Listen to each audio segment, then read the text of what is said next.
саламат. Элимдин ден соолугу үчүн бул саламат. Саламат клуб. Элимдин ден соолугу үчүн. Салют достор, барыңыздар менен Саламат Тайм подкастын баштадык. Бүгүнкү темабыз Бишкектеги кара түтүн деп аталат. Албетте, ар бир жылы акыркы 5 жыл аралыгында ошол кара түтүн ар бирибиздин санабызды тынчсыздандырып, канчалык бир деңгээлде жүрөгүбүздү түшүрүп, коркутуп келет. Негизи эле кара түтүндөн арылыш үчүн эмне кылыш керек дегенде биз билбейбиз деп гана айтабыз. Бирде унааларды күнөөлөйбүз, бирде ТЭЦти күнөөлөйбүз. Айтор баарын күнөөлөйбүз. Келиңиздер бүгүн ушул тууралуу эколог менен чогуу маек куралы.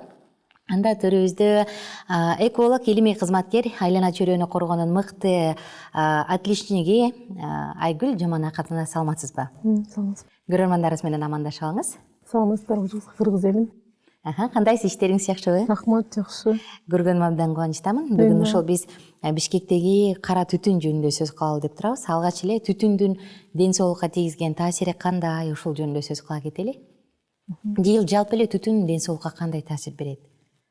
Жыты, жагымсыз, Ооба, негизи бул түтүн өзү, түтүн бул абанын таза эмес баягы заты болуп эсептелет да. Бул ошо өзүнө ошо кычкыртекти, көмүртекти, күрөң газды дейт, учуучу жаргынды, органикалык заттарды, баардык жанагы туманды туман буга кошулат, анан баардык ошол суу кошулушу мүмкүн, ошонун баары бирип келип анан түтүн болот экен да. Бул таза эмес зат болуп эсептелет экен.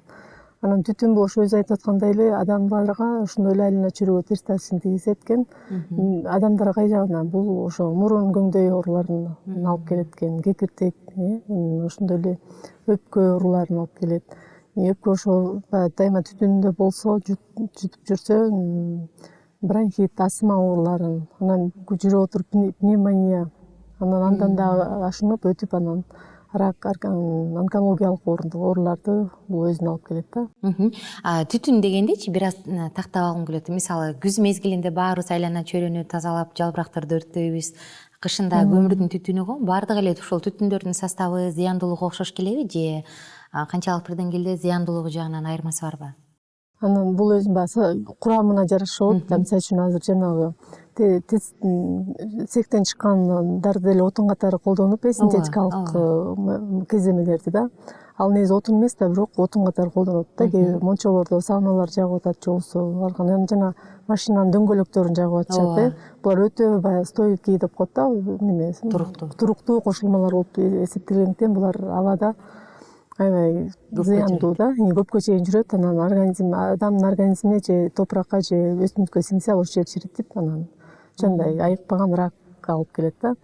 Анан бүгүнкү күндө ушу негизи илимде ушу ак баракты дагы жакпаш керек да. Анан биз ушу күзүндө, жазында жалбыракты жагып, анан ой жыргадык, аябай баарын тазалап калдык деп аябай жыргайбыз го. Бул бүт Кыргызстандын баардыгына тиешелүү да.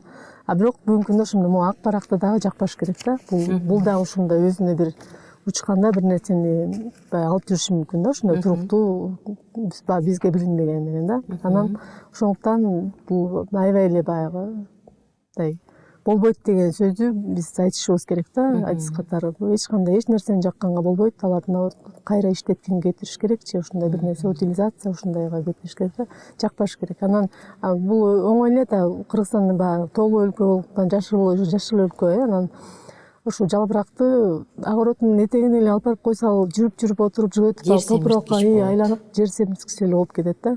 Аны өрттөп эч кандай кереги жок. Мен таң кала берем да, эмнеге өрттөп атат депчи. Мен өзүм эч качан, мен деле жер үйдө жашайм, бирок эч качан өрттөйм да.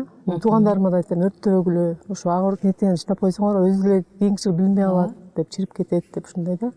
Жакында чет элдик адамдарды көрдүм, атайында бир аз казып туруп, төгүп, анан үстүн кайра көмүп коюшат экен да, жалбырактычы. Анан эми түтүн жөнүндө сөз кылып атабыз. Бишкекти каптаган кара түтүн жөнүндө айтып берсеңиз, эмнеге акыркы 5 жылдыкта көбөйүп кетти? Эмнеге биз азыр коңгуроо ура баштадык? Ой, эле 268-270% зыяндуулугу көбөйдү деп. Ушул жөнүндө айтып берсеңиз. Биринчиден бул эми Бишкек шаары, бул Бишкек урбанизация болуп, урбанизация бул шаардын чоңоюшу деген сөз элимдечи. Бишкек шаары, Бишкек агломерациясы болду дагы бүгүнкү күндө мына же 4 райондон тышкары ошого караштуу же 50-гө жакын жаңы конуштар бар да. Алар баягы Бишкек борбор шаар катары вертикаль өспөстөн горизонталь өсүп, чыгышы Токмокко, батышы Кара Балтага, түндүгү Казакстанга, түштүгү Кытайга жетип калды да. Анан бүгүнкү күндө ошол баардык ошо өзгөчө сокулу кант, анан Аламидин райондорунун баягы тиричилиги биз менен тыгыз байланышкан да, шаардыктардай элечи, ушул жерде иштешет, ушул жерде жашашат, мал багышат, жана башка чарбачылык жүргүзүшөт, тиричилик жүргүзүшөт. Анан ошо ал бир да, анан баардыгыбыз бүгүнкү күндө ошо көмүр жагабыз. Бул биринчи. Бул жакта мына Бишкек жылуулук борбору иштеп атат, дайыма баягы жыл бою иштеп атпайбы, тезчи. Андан тышкары автомобиль, анын баардыгы бүгүнкү күндө таза баягы күйүүчү отту колдону деп эч ким бүгүнкү күндө кепилдик бере албайт да. Баягы К5, К6-ны колдонгон жок да эч ким, бүт эле бензин, анан дизелди куюп, анан түтөтүп баарыбыз жүрөбүз. Муну мойнубузга алыш керек. Андан тышкары мына Бишкек шаарындагы атайын уюшулган стационардык баягы полигону. Бул дагы күн түнү түтүп атат да. Ооба. Анын ичинде эмнелер гана жок да. Бүт пластиги бар, бүт адамдар ошо сорттобостон эле алып барып таштап, анан бүгүнкү күндө түтүп атат. Бул боюнча дагы бул чоң өзүнчө тема да. Ушулардын баардыгы анан бүгүнкү күндө Бишкек шаарынын түтүнүнө алып келип атат да. Ошондуктан бизде шаарда баягы биз эч качан неме айтпашыбыз керек да. Аябай бейпил болуп кеттик депчи. Жок. Ушундай маселе. Мисалы бир көйгөй жаралганда дайыма мониторинг жарыяланып, анан кийин эл аралык уюмдарбы, башка кызыкчылык жараткан адамдарбы акчага да грант да табылып, эми ушундай болот эмеспи? Көбүнчөчү түтүн жаатында 5 жылдын жүзү болуп калды. Конкреттүү түрдө 3 жыл акыркы аябай катуу коңгуроо кагып атабыз, жогоруда айтылгандай Бишкек дүйнөдөгү ири шаарлардын ичинен биринчи орунга чыкты. Бул эми биздин шаар үчүн жаман эле көрсөткүч го. Мындай учурда өкмөт тарабынан азыр кандайдыр аракеттер болуп атабы, бир долбоорлор барбы, проекттер, кандай иш чара жүргүзүлүп атат? Бүгүнкү күндө жогорку кеңеште токтомдор чыгып атат, ошондой эле өкмөттүн тарабынан да чыгып атат. Бизде азыр мына мурун айылына чөйрө комитети болгон, азыр министерство болду. Ошонун баарында бүгүнкү күндө баягы иш жүргүзүп эле атышат. Анын ошо түтүнгө байланыштуу инспекция көп иштер жүргүзүш керек да, бирок алар эми жүргүзүп атат. Бүгүнкү күндө мониторинг жүргүзүп анан бизге берип атпайбы? Анан баардык эле иштер жүргүзүп атат, гранттар келип атат, долбоорлор жазылып атат. Биз пландарды же болбосо ар кандай бир сунуштарды айтып атабыз. Ошондой дагы комплекстүү иштесек, анан бир жакшы бир жыйынтык болот деген оюбуз бар да. Жана башында айта кетпедиңизби? Пневмонияга чейин, онкологиялык ооруларга чейин алып келет, кесепети деп. Азыркы маалда мисалы ушул түтүндүн улам деп статистика өзгөрдүбү оорулардын? Же азырынча бул жөн гана божомол ушуга алып келет деген? Жок, бул өзгөрүп атат да. Өзгөчө мына бул Бишкек чоң чүй каналынын өткөндө бул адамдар бүгүнкү күндө тери оорулары менен, аллергия оорулары менен, ошол эле жана тамак, астма оорулары менен. Менин өзүмдүн тааныштарым бар, ушу айтып калышат да, ошол жака келип ушундай жөтөлүп калдым, ушундай ооруп калдым деп айтып атышат да. Бул фактически статистикада бар да, мындай фактылар да.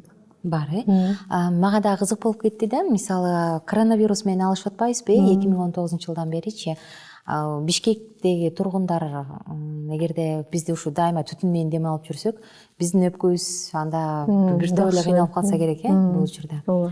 Жакшы, биздин саатыбыз соңку мүнөттөрүнө келип калды. Сизге чоң рахмат.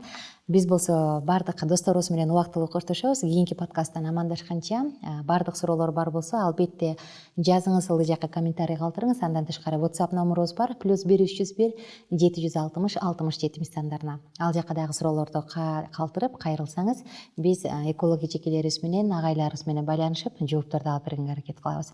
Саламатта туруңуздар.